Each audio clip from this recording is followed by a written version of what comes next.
I cannot stand there and say nothing about that, and government can think that they can escape in paying bus drivers $400. It's not right. That was Secretary of the 2H7 Minibus Drivers Association and minibus operator Vianney Jacob expressing his colleagues' furor over the $1.1 million rebate. Drivers were promised the rebate back in 2018, but they have now been informed that half of the promised $1 million has been doled out in 2020. Jacob calls the recent disbursement an insult to members of the mass transportation sector. All of them are complaining. It's off the board that they cannot afford. People that probably can cushion a little are people with no debts. But for paying a bus at $2,500 and then you have to take care of your house, you have to take care of your children, send them to school. You cannot afford. You just cannot afford.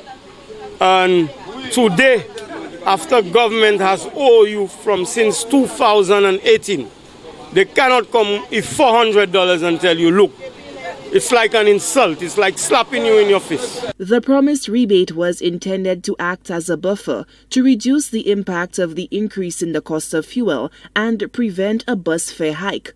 Minibus drivers who are enduring financial hardship continue to lobby for the payment of the rebate in full. $400 can't even buy a tire for a bus. We've been waiting since the COVID-19 for government. They closed the borders, we were still waiting. Now since June we are talking about that rebate, and now they're coming and says half they can give.